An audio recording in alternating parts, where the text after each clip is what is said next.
law, that's not allowed anymore. What it did was that it limited drop box availability to only during early voting hours. So the analogy I use is having an ATM open, but only when the bank is open. It completely kind of defeats the purpose of those drop boxes.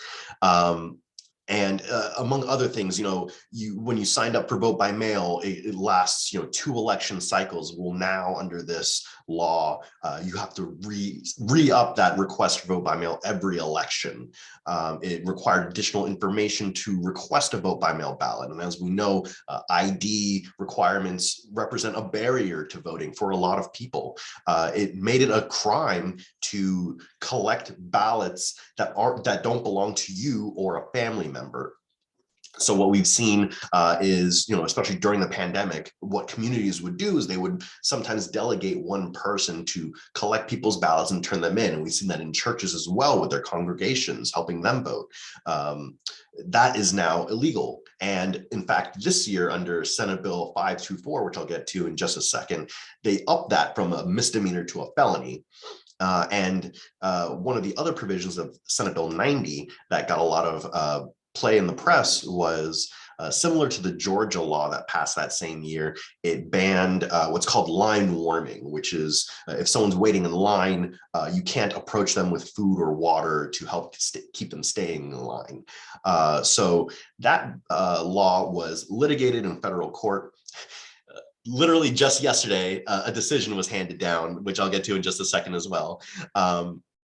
But that represented, Florida's continued history of creating barriers to voting. And this is an obvious response to not only record levels of turnout from minority groups, from young voters, but it also, all of these laws nationwide, they're stemming from the big lie, right? The conspiracy theory that our elections are not secure.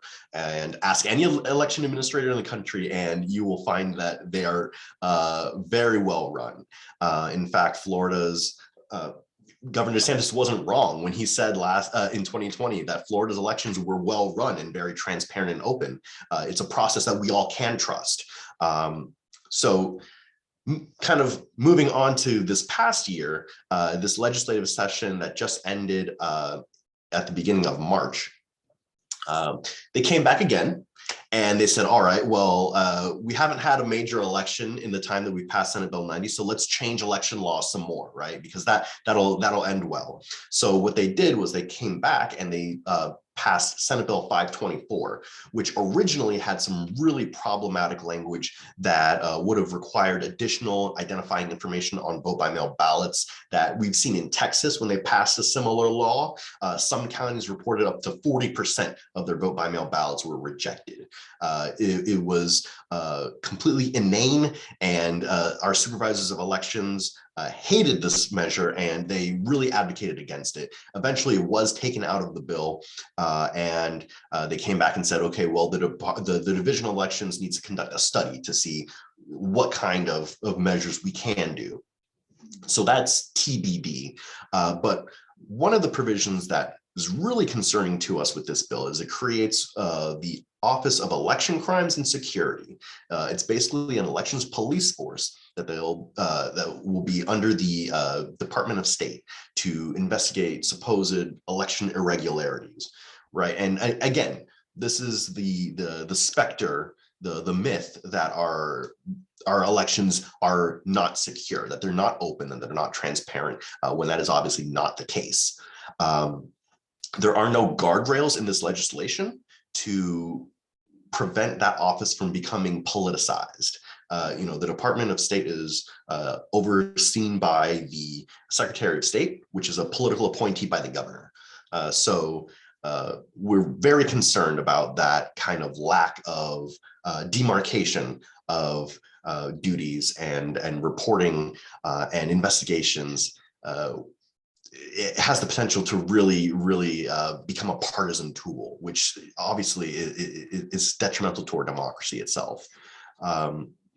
Again, this was a wide-spanning bill. It did several things. It banned ranked choice voting in the state of Florida, which a lot of people enjoy. It also created some additional requirements for supervisors of elections to conduct list maintenance. And there are concerns about the costs of that because neither of these bills provided additional funding for our elections, which we already know are underfunded. And so kind of bringing it back to the very present day, just yesterday, the first bill I was talking about, Senate Bill 90, the federal court ruled that that law did unfairly restrict the voting rights of Black and brown voters. And the drop box restrictions were too onerous. And so it did a couple of interesting things, right? It struck down the provisions that restricted drop boxes, that restricted line warming activities, and that restricted third-party voter organization activities. But what it also did was Judge Walker placed the state of Florida under federal pre-clearance, which for those of you that don't know what that is, under the Voting Rights Act of 1965, states that had a history of laws that created intentional barriers to voting would be placed under what's called pre-clearance. So anytime that they wanted to change their election laws, they had to run it by the federal government first. Now, in the Supreme Court Shelby County v. Holder in 2013, that gutted the Voting Rights Act, they found that the Supreme Court ruled that pre-clearance was unconstitutional. And that's really opened the door for the wave of voter suppression laws that we've seen across the country since. So it is interesting to see that Florida has been placed under pre-clearance for those specific items. The whole voting rights community is still kind of coming together to figure out what all of this means, because this is pretty big news. So we will definitely keep folks updated on that, but that is kind of just breaking news that just happened yesterday. So everyone's still trying to digest that. In fact, I literally just got off of a call for about an hour where we were all, a bunch of different organizations were trying to figure out what exactly this meant for voting rights in Florida. But we're really encouraged by this ruling.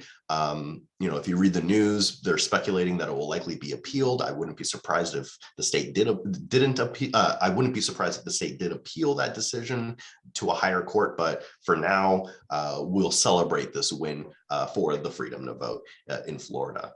And so that's kind of a very quick synopsis of where we're at in Florida and the state of voting rights. But I'm happy to take any questions from anyone.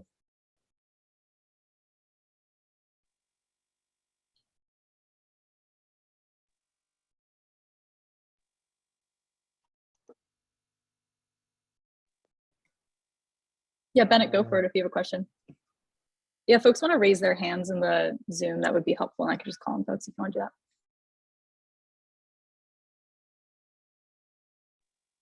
that. Can you hear me? Yeah. Yes. Okay. So I'm on my phone at the moment, and it looks like when I maximize my Zoom screen, it doesn't let me select anything. It's really weird. So I don't know how to take my hand off, but I was curious as to how the decision in Florida could have passed if the Supreme Court already struck down pre-clearance. Like, are we reporting now to a federal agency? Because I thought all those communications have been struck since Shelby v. Holder that you talked about. Right. No, that's a great question. And I wish I were a lawyer so that I could very easily answer that.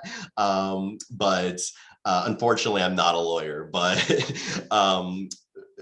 it was under some different section of the Voting Rights Act that I need to go back and study and check back with our attorneys. But yes, that's really the most interesting bit about this decision. And we're still kind of digesting that and trying to figure out exactly what that means for the future. But I think it's a very good thing because Florida and the judge, in his opinion, really went over in agonizing detail Florida's history of restricting the right to vote to especially Black voters in Florida. He went over the Ocoee massacre in the early 1900s, and you know, it really speaks to the intent of this law, where year after year after year, you're passing laws that disproportionately impact Black voters. Kiki, if you want to, do you want to go? And then Sean, I believe you had a question. So Kiki mentioned. Thank you so much. I'm so energized and happy to be here. So I have a question regarding, and just basically I'm asking it because I don't know. In Miami, in Florida, I've always had an ID, and everything that I do in life requires an ID.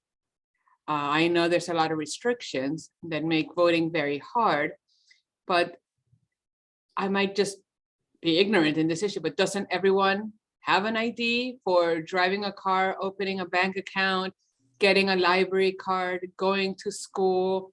Everything we do, I think, in going to the hospital requires an ID. So why is the ID requirement such a hindrance? I know there might be some people that want to be totally off the grid and don't want people to know anything there is about them. They might not be on any social media. So can you speak to us a little bit about the hardship of the ID requirement for voting? Yeah, absolutely. And like you said, IDs are required for a lot of things. Unfortunately, what we do see are populations that don't have an ID, whether they don't have the documentation that's required because maybe they were born in another state, they don't have a copy of their birth certificate and they came here and really they have no way of getting the documentation, whether they're unhoused. There are organizations out there that help people obtain the necessary paperwork to get their ID, but that is, a barrier to getting that documentation and ID requirements. What I will say about the Senate Bill 90 was that, okay, so to go in to vote in person, you can show up to 12 different forms of ID. If it has your face and a signature, you're good to go, essentially. What this law did was it required you to provide either a driver's license or a social security number to request a vote by mail ballot. It didn't change anything about the in-person voting ID requirements, but it requires only those two options for requesting a vote by mail ballot rather than the full 12. So essentially you're creating much stricter requirements to vote by mail where you have a wider variety to choose from if you vote in person. Those are just some of the barriers that exist. And I will note that provision was not struck down by the court. So that part is still in law right now. The only parts of the law that were struck down were the parts on line warming, on Dropbox availability, and third-party voter registration organizations. We don't have a ton of time left, so Amalia, if you want to go, and then we'll wrap it up here. And if folks have questions, Deal, I'm sure you'd be happy to answer folks' questions after this. Okay, so since you said that before the law was changed, that all they required was a picture and your signature, would student IDs that have your picture and signature be considered for the mail-in ballot before it was changed? Well, yes and no, because some schools don't have the signature on the ID, and even some schools don't even have the photo. So it was really dependent on the school, and there were efforts on different campuses. I know Florida State a couple of years ago, for example, to make sure that their student IDs complied with state law. Previously, you didn't have to provide that kind of information to request a vote by mail ballot. You would simply contact your supervisor of elections. They would double check that you're registered to vote, and you would just say, I'd like to vote by mail. And when the time came, they would send you your ballot. So again, this created very strict ID requirements to vote by mail, whereas if you wanted to show up in person, you had that dozen of options to choose from. Okay, so they're really just restricting mail-in votes, and Exactly. Yes. And that's a common thread throughout all of these laws across the country since 2020 election, that a lot of them specifically target vote by mail, which has been proven in state after state that it's safe and it's reliable and convenient to voters. Okay, thank you. Thanks so much, Abdila. And then if folks have any questions, you can certainly field them to me and I can send them out as well. But yeah, thanks so much again, Abdila, and thanks for wonderful questions from everyone else. So moving along with our agenda. So, we're learning about kind of big picture, what was happening since, really 2020 till now, not only across the country, but what's specifically happening in Florida when it comes to legislation. And so now I kind of want to switch gears and get into, what is happening in our communities? What are the movements in our communities? And what is the work of, specifically Engage Miami and Dream Defenders in these particular locations and across the state? So Nick and Denise, if y'all want to come off camera. Nick, I was going to have you start if that works, to talk about the work that y'all are up to. Yeah, of course. So good afternoon, everyone. My name is Nick Mayer. I'm the Democracy Done Right organizer with Engage Miami. We're a local nonprofit, nonpartisan nonprofit organization based in Miami-Dade County. Some of the work that I've done with Engage include a lot of redistricting work and even some legislative work, in fact, even with Abdila. And so a lot of that work was based around the Miami-Dade County redistricting and the city of Miami redistricting, which we were following up until last week, which now finished. So a lot of that was uplifting what was going on in those two levels. Beyond that, Engage Miami has also been a part of, voting registration on campus. We were one of the leading organizations in coalition with students in Miami-Dade College and FIU to push for early voting in 2018. We were one of the key speakers during the county commission when they were talking about that. We were to get early voting in Kendall campus, North campus, and FIU main campus. Beyond that, we also were, we've done a lot of community organizing, especially with Magic City development. So yeah, dealing a little bit about this year, like I was saying about redistricting, we were one of the key organizations that were following the redistricting process even before the actual county. When they first started what was called the Citizen Redistricting Advisory Board, or what we called CRAB, we were one of the first organizations to track it, report on it, and actually, uplift what was going on, promoting the events even more than the actual county. And then once that was done, we switched gears into the city of Miami, where we actually were inspired by the work that we saw, with the community members in Coconut Grove. The reason for that was because in the city of Miami, there was an attempt to, with the rising population in District 2, which is typically where a lot of downtown is and where Coconut Grove was placed, they were looking to, rebuild the districts. And one of the ideas that they had was to break up, the historic community of Coconut Grove. And so the community spoke out against that. So we were very proud to actually help with that work. But unfortunately, they did pass the new map last week, and it did split the Grove. So, but again, we're going to take the energy that we saw from that process and uplift it to further to hopefully, build beyond the last week's decision. Thanks for sharing, Nick. And Nick, I was hoping if you could talk a little bit about how you got into this work also. Yeah, of course. So I actually started in politics in 2017. I was originally a campus fellow for the Campus Voting Project with the ICED department, the Institute of Civic Engagement and Democracy at Miami-Dade College, Kendall campus. And while doing the fellowship, I actually was introduced to Engage Miami. Engage has been was very young at that time, very fitting for our mission for young people. And I was introduced one of the original organizers there. And in fact, I helped with their effort with Amendment 4, with the amendment to allow returning citizens to gain the right to vote. And, with that petitioning effort, I then was able to be offered an internship with Engage Miami, where I interned with them for about from February to August, where I then went up to University of Florida to get my bachelor's in political science. But yeah, that's kind of where, you know, my start of my career is owed to the Campus Built project. So that's why I'm glad to talk about that. And of course, a lot of my work is what started with campus organizing. I organized a rally around March for Our Lives on Kendall campus. And when I was in the University of Florida, I also helped with the Andrew Goodman Foundation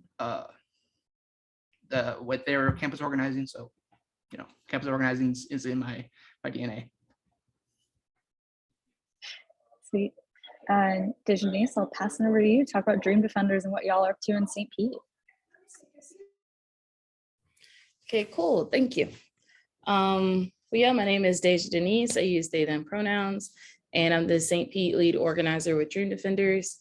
If you're not familiar with Dream Defenders, it's an organization that was founded 10 years ago. Actually, our anniversary is coming up on April 6th, I believe. We were founded 10 years ago in the wake of Trayvon Martin's murder. And originally the group was like basically a bunch of young college kids that were very passionate and just wanted to stop seeing brutality within their communities. It basically, one of the big things that they did initially was they did a march from, I think, West Palm Beach to Sanford, Florida, where Trayvon Martin was murdered, and held a protest there. And after the verdict came out, when George Zimmerman got away with murder based on Stand Your Ground, the OG Dream Defenders occupied the Capitol for 31 days. So that's how we originally started. Since then, those people, you know, spread out across the state and started little chapters in their communities across the state, which are called squads. And I think through the first year of the org's growth, I think they realized that in order to build real sustainable change, we have to organize regular everyday people. We have to activate youth. We have to activate people of color, and especially Black people. It was Daytona Beach. Sorry, I'm not familiar with the east side of Florida because I'm on the west side. Okay, so yeah, but and shout out to Malik, who is also a Dream Defender. So yeah, things that Dream Defenders values is like obviously social justice, racial justice, abolition, the redistribution of wealth to communities that are underserved, feminism, internationalism, different things. If you're interested in finding out more about us, you can visit our website at dreamdefenders.org, which is in the chat. But for me, I'm 25. I'm originally from rural North Carolina. So I didn't grow up radicalized. I grew up in a very colorblind household, very idealist household that with the idea that just because we're supposed to be equal, that meant that we are.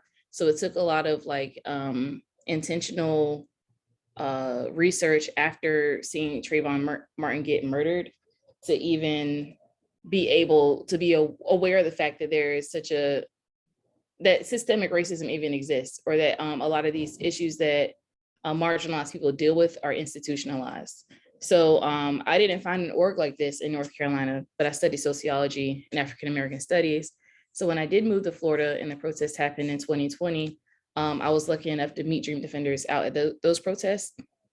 They organized me into the org, and now my job is to organize other people into the org.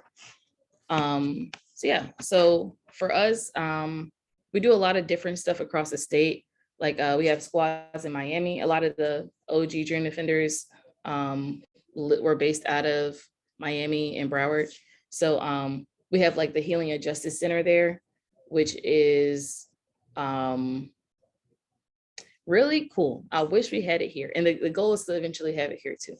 But they do different types of stuff there. It's mainly service-based, and they do mutual aid work out of there. And they engage a lot of like young kids in underserved communities too. So that's like part of the work that they do. And in Miami, they actually got the police defunded by 10% in Miami, which is cool. I don't think that's happened anywhere else in the state. And then in St. Pete, where I live, we had Richie Floyd, who is a Dream Defender and a DSA member. We got him elected as a city council member last year, which was amazing.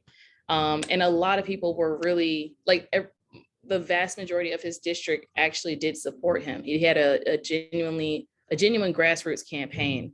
And we got I think we engaged 40,000 potential voters in only like a 3 to 5 month period, I believe, last summer into the fall, to get people out to vote for him.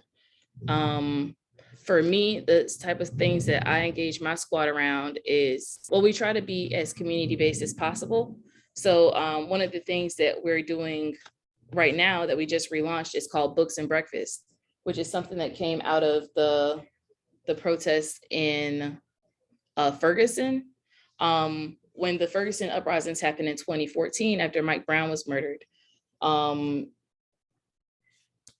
I got distracted. Basically, it was going down, okay? Things were really real, and all of the kids' schools were shut down.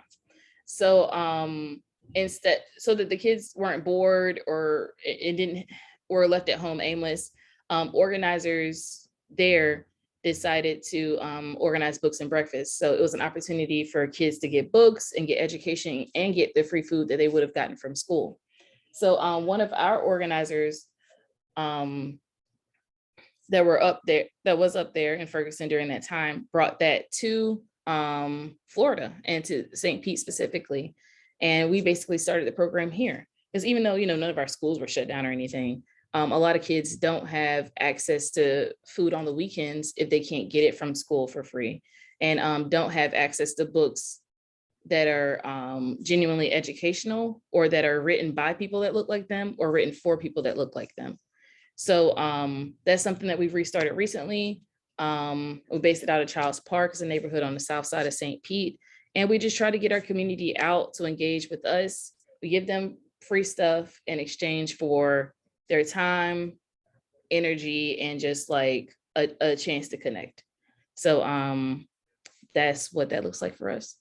We do have squads across the state. So if you are interested in getting involved at all, you can contact me at my email, but I'm going to drop it in the chat, or my phone number. I respond the best to text messages, and I will get you connected to an organizer that is the closest to you. So yeah, that's it. Does anybody have any questions? Yeah. If anyone has questions for either folks here, I thought it was a great explanation of kind of what these two organizations do and what organizers kind of across the state are focusing on. Yeah, folks have any questions, go for it.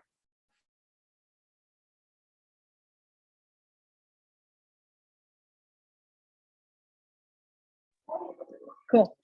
Well, folks who have questions, their emails are, so folks want to share emails in the chat, anything like that, feel free to get in contact with them. But again, if y'all have questions or want to get connected, I can obviously field your questions and information to them as well. But thank you both for sharing about the work that you've been up to in your particular regions and across the state. Now we're actually just going to take a quick 5-minute break before we head into kind of our next section, which is all about student leaders. So what folks are doing particularly on their college campuses. So we'll take a 5-minute break. Please do not leave the Zoom because I've already put people in breakout rooms. So if y'all could just stay in the Zoom, but you can put your, you can turn your camera off. We'll get back started at 12:50 Eastern time. So in about 7 minutes. And I'll be here if folks want to just chat or whatever, but feel free to take a break.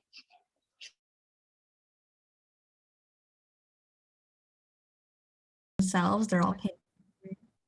And yeah, I'm gonna shut up now and let them speak.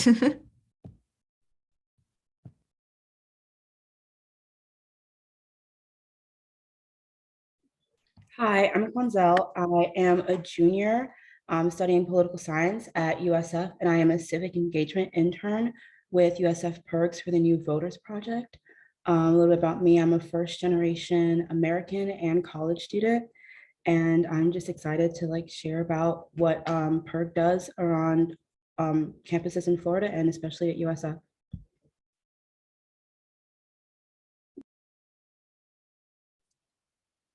Greetings. My name is Gary Russ Jr. I am a graduate student at Florida A&M University in the Master of Social Work program. I am a former graduate of USF with my bachelor's in psychology. I currently serve as the mayor pro tem for the city of Gretna, as well as vice president of the Gaston County Classroom Teachers Association. So I'm excited about being here. Hi everyone, my name is Trevor Matheson. I'm a student at Santa Fe College. I'm in my second year. I'm a political science major. A little bit about me and my background. I'm a former intern with PIRG and a former campus democracy fellow for Santa Fe College. I now serve as the student body president at Santa Fe College until the end of this month, actually, when my term ends, and then I'll be transferring to the University of Florida. And yeah, I'm just excited to be here with these wonderful panelists and this wonderful group and have a discussion today. So I'm looking forward to it. Thank you guys for being here. I'm just going to dive right into questions, and anyone could answer whenever they want to. It's for everybody to kind of take a hit at. So our first question is, how did you get into civic engagement work and what motivated you to do so?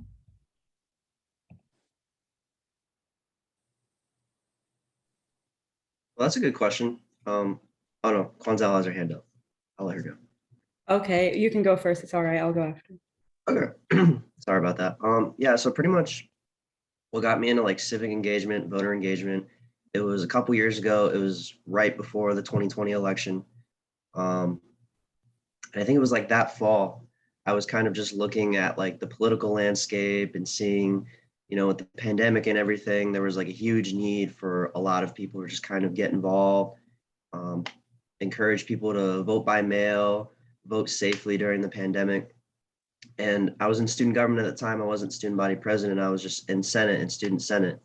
And a wonderful girl by the name of Phoebe, some of you might know Phoebe from PIRG. She stopped by to tell our student government a little bit about PIRG and what they do, what they were doing to encourage voter turnout and vote by mail. And so when she came, I was just instantly wow, this sounds like a great opportunity. I wonder if they have internships available. So I reached out to her and asked hey, are you guys, hiring interns? And within a couple of days, I was an intern with Florida PIRG. And ever since then, it's just been a great honor doing this kind of work. So that's what got me involved with it. My story starts a bit earlier in the 2016 election, even before I couldn't even vote. I was part of student government in my high school, and I was always that person who's very politically engaged, and I would help organize protests at my high school and little things like that. But officially, it started also in 2020. I got involved with some other organizations at USF that are politically driven and help with voter engagement. And I just felt there was a barrier where students did not have much power when we weren't creating action. And that's when I heard about PIRG. And PIRG really gave me the opportunity to organize with other like-minded students. And we have this really I can feeling where we all band together and we know that we can actually make change. And PIRG has been making change at USF since its beginning. From 2016 to 2020, USF's voter turnout rate has increased by 11.5%, yay. And campuses with PIRG chapters have a 6% higher voting rate. So it really gave me the opportunity to make actual change that sometimes in high school and even in the beginning of college, I felt like I was trying and I couldn't get there. Go Bulls. And I would say, I would agree with my fellow Bull panelists. I started out in high school. I served as, and still serve as our class president. So that kind of was my kickoff. And when I attended USF, I joined Progressive Black Men Incorporated, and they got me engaged in the political atmosphere. And during that year, President Barack Obama was elected in 2008. So that drive up until that point was very active on campus. And when I had the chance, when I moved back home back in 2016, I had the opportunity in 2019 to run for city commission, because when I moved back home, I saw a lot of the same issues were still problems that I left about 10 years ago. So when I moved back home, that was an opportunity for me to give back into my community. So I ran for city commission, and this is going on my 3rd year of my first term, and being able to engage the residents, engage citizens in the voting process has been a jewel and a pleasure. And the Democracy Fellowship is giving me the opportunity to now engage the student voters on campus, which is going to be a very important block, which was a very important block in 2020, and it's going to be even more important in 2022 and 2024. Really great answers, guys. Yeah, for sure. So our next question is, what have been some of your major projects and priorities with voter engagement on campus? I will start with this question. One of my biggest initiatives and goals is to form a coalition between the different student organizations, in addition to administration and the different colleges, so that we do have a voting site and an early voting site. But my goal is to, one, build those relationships, as well as to make sure that we continue to have that early voting site that includes voter education, because I've found that that's been one of the biggest problems on campus. Students aren't informed about the process or how important actually voting in certain issues is key to growth.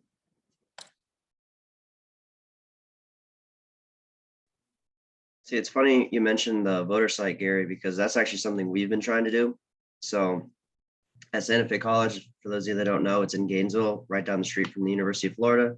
And of course, the University of Florida has a voting site and all that great stuff, but Santa Fe doesn't. And so I can't really take credit for this, but this is something I've been helping with just over the past few years. I know there's been a push at Santa Fe College to get a voting site established, but it's just a lengthy process. You have to go through the bureaucracy. We don't have a location for it, so that's a big thing. Is we have buildings that are big enough, but like they aren't available for like the 2 weeks of like voting and early voting. So that's something we've just been looking into on a smaller scale. We've been actually working. It was mentioned earlier about having signatures on student IDs. This is my student ID. It has my picture on it, but it doesn't have a signature, so I can't use it as a voter ID. So that's something little we've been trying to do to just get the signature on the student IDs. That way students can use them as voter IDs. And of course, we've organized like countless civic fairs on campus. We've had both parties, we've had local organizations, we've had candidates come to pretty much just stand in the breezeway and talk to students and get them involved. So those, are just a few of the initiatives we've been working on this year. That is amazing. At USF, we also, apart from registering students to vote, which is very important, getting a climate around campus that is geared towards wanting to vote and learning about voting is really what PIRG does a lot. My campaign coordinator we are working together to collaborate with residents, the residents education, as well as some other community organizations to have a Donuts for Democracy event. So really focusing on areas of campus where we may know students need this information, so we can get the widest spread. A lot of times there are students that are civically engaged and will always be civically engaged, and then there are students who are not. So we really need to make sure that we spread out as far as possible so that the entire campus has this climate towards civic engagement. Thank you guys so much for your answers. These are all really good. So next question is, what are 1 or 2 things you're looking forward to accomplishing this year?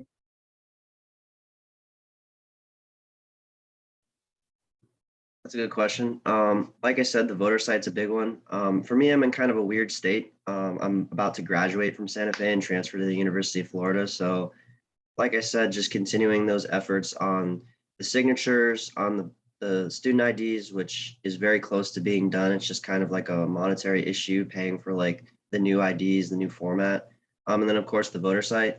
I've been kind of in contact in terms of student government with the both tickets that are running for student body president, student body vice president, and they're both kind of on board with those ideas. I've talked to the college president. He's on board with both those ideas. So while I won't probably be accomplishing those because I'm moving on to the next chapter, I hope that, I can still continue to be involved with those efforts and, see them accomplished sooner rather than later. For next year, I'm really excited to be taking on a bigger role with the New Voters Project, being campaign coordinator. Obviously, recruiting students is one of the biggest things that I'm looking forward to doing. I believe that if we get like more students, because there are students that are civically engaged, that they just need that avenue. They need someone to tell them, hey, come over here. We have the resources and the help you need to like do work and make actual change and action. So I'm really excited for recruiting students to work with NVP and PIRG and just getting more students to participate in midterm elections, that we always see a big dip in student vote and just general voting during the midterm. So getting that to be a bit higher than 2018. And one of the goals that I have for the fellowship, I actually had a conversation with the incoming student body president, and that was also one of their initiatives as well, is to embed registering to vote in the orientation process so that the students automatically have that opportunity to register, whether that's for the area that the campus is in Leon or Tallahassee, or for them to register at their home location, whichever one they prefer. I think that would be a great opportunity for them to go ahead and get interest and introduced to the voting process in orientation. And also another goal is to actually expand the Democracy Fellowship and allow for more individuals to take an opportunity to be a part of it. Me and another graduate student are the two fellows this year. And so we're looking to kind of incorporate some of the undergrad students, especially those freshmen and sophomores that are coming in and that are active already. So I think that'll be a good opportunity for them to get their voice out, because a lot of our students are very civically engaged. Just giving them an opportunity to do it at another level is going to be will be great. Great answers. I know we're running out of time a little bit here, so I'm just going to ask one more question. And then if anyone wants to put any questions in the chat, feel free. And I'm sure our panelists would love to answer them. But last question, what have been your biggest challenges, personal challenges, and or in your capacity as an organizer? I would say my biggest challenge is being a graduate student and working full time. I don't have as much time as I would like to actually be on campus. So I think that is one of the drives to getting an undergrad fellow, so that we can collaborate, but when I'm not able to be on campus, we can still have that representation at what we call Set Fridays, at different events that happen while I'm at work. So I think the biggest challenge is me being a graduate student and not necessarily being on campus as much as I would like. Yeah, I'd like to second that. I'm not on campus as much as I'd like to be, but not only myself, but Santa Fe just lifted all their COVID regulations, but until this semester, we've kind of had just not as many students on campus.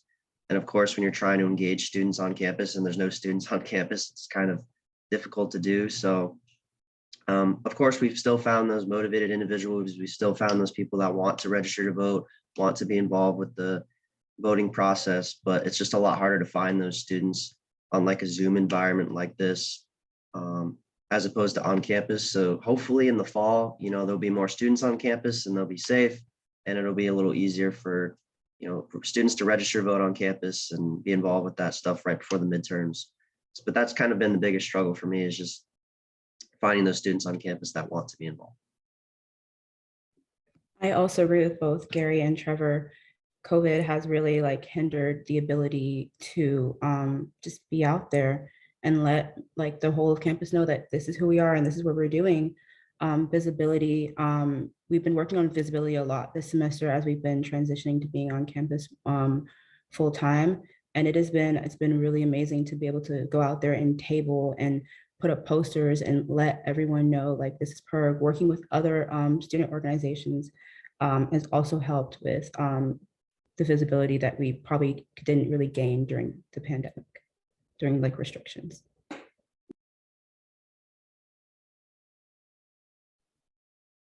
Well, if anyone wants to unmute and ask any questions to our really great panelists, feel free to do so now. Feel free to also drop questions in the chat if you just don't want to unmute. I'm not going to like peer pressure anybody into unmuting, but yeah, feel free to ask questions, anybody.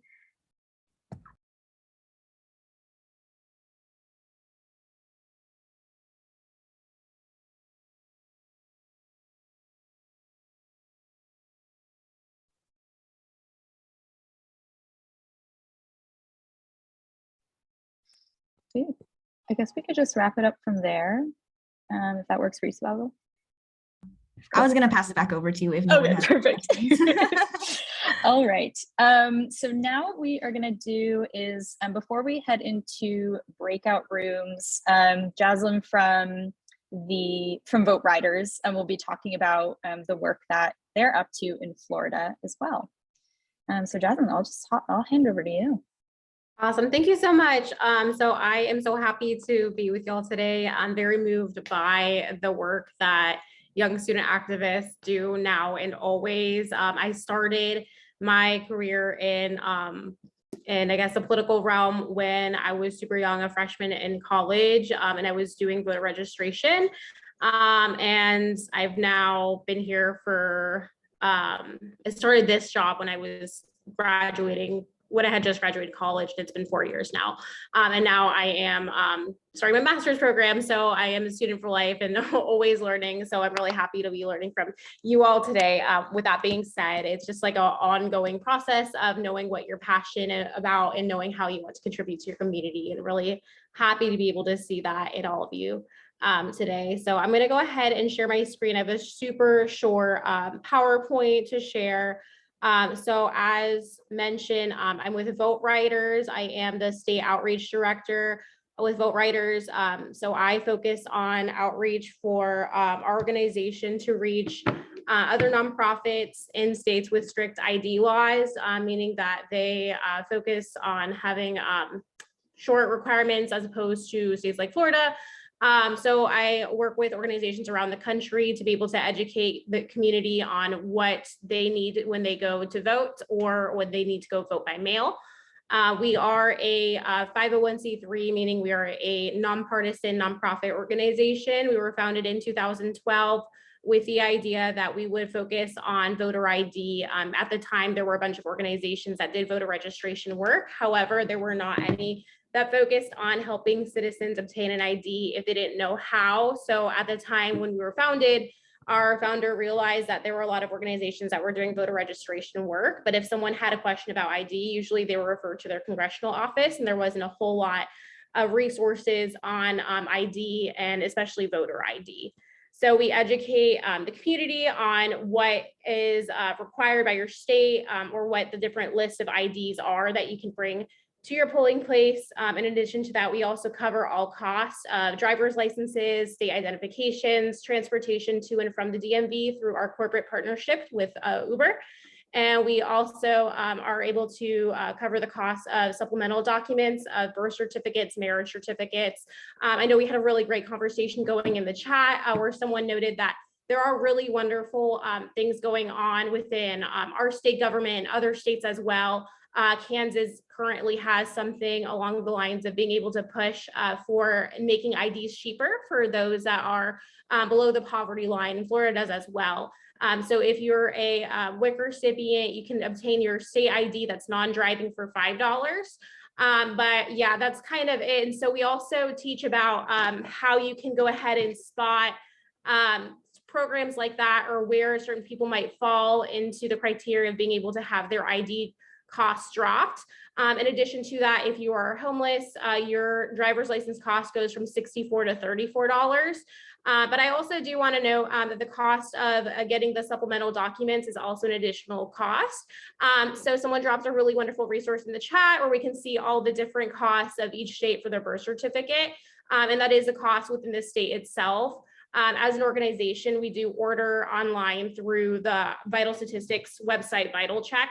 And then she also noted that the mail-in could be a cheaper option. I'm not personally sure why we as an organization don't do the mail-in, but we always do the online process, and I can definitely get back to you on that. But we found it to be really costly.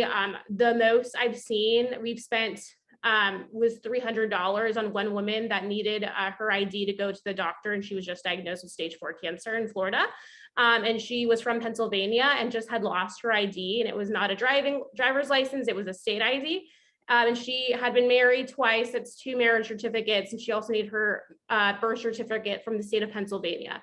So altogether with her state ID, it was about $300. And she needed that to go to the doctor. And another one this past week, we were just featured in First Coast News in Jacksonville for basically the same story of a similar situation where a lot of states have this sort of catch-22 where you can't get your birth certificate without your ID, and you can't get your ID without your birth certificate. So what do you do? So in that case, we're able to help individuals by contacting their state county tax collector's office and seeing if they'll lend some leniency and giving them a temporary ID until they can get their other documents.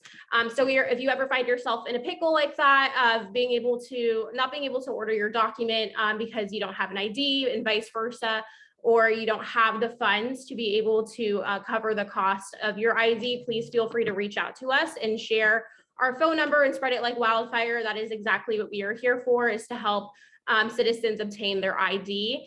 And so a common question that we also get is who's most impacted by voter ID. Another question I saw earlier is why don't people have it? So it could be you got your wallet stolen, you got your purse stolen. You could be, a lot of times, majority of people that we work with are homeless. And so really transient people below the poverty line tend to move around a lot and tend to lose their documents. Maybe they're sleeping outside in the rain and their documents get damaged. Different things like that. It's not to say that they've never had an ID. It's just that they do not have it at the time being. And one thing that I've definitely learned through Vote Riders is that people's circumstances can be temporary. As soon as we're able to get someone their ID, usually they're waiting on that ID to be able to start a new job, apply for housing, get medical care. And so it's that first step in being able to access so many regular things that you need in your day-to-day life, and not just your ability to vote, but also be able to communicate your experience through the ballot box. So we also love to be able to educate the community on why ID is sort of confusing at times, and hopefully make it a little less confusing. So as you know, in the state of Florida, you need an ID with your picture on it and a signature. It doesn't necessarily have to be on the same card. As we've noted, some of the people on this call have been working really hard to ensure that their organization at their campus is working hard to have a signature line on their student ID so it can be used as a voter ID. But if you have a student ID, you can go ahead and use like your bank card or your library card as your signature panel, if not. But at the end of the day, you can always call us because we are working to be able to make sure that everyone has what is most accepted nationwide, and that is a driver's license or state ID. So you can call or text us at this number so that you can go ahead and get assisted by us. Once again, we cover the cost of birth certificates, marriage certificates, rides to and from the DMV or any government office that you need to go to in order to get an ID. And then we provide one-on-one assistance with anything voting. And I'm going to stop there because I promised I would do a short presentation, but please feel free to reach out to us if you have any further questions. Thanks so much. Thank you. Thank you. All right. So we are just going to hop right into breakout groups. There will be 4 breakout groups. I've already pre-assigned folks, but if things come up, things come up. There's a Southeast breakout, a Central breakout, Central West, which is the Tampa Bay area, as well as Gainesville, Tallahassee, as well as Jacksonville. So I'm going to throw folks in breakout groups, and then we'll come back here at around 1:25-ish. So you should have about 10 minutes in those groups. All right, folks should have been invited.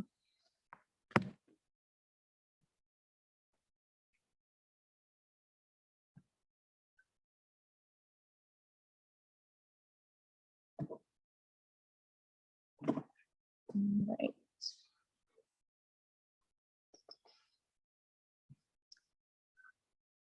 second.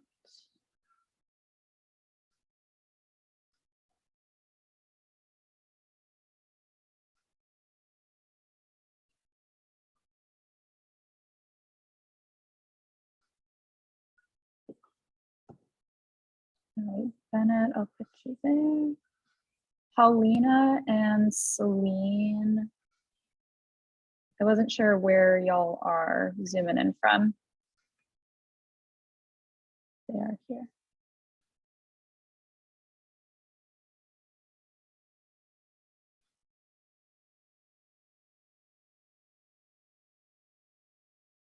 Paulina, Celine, y'all there?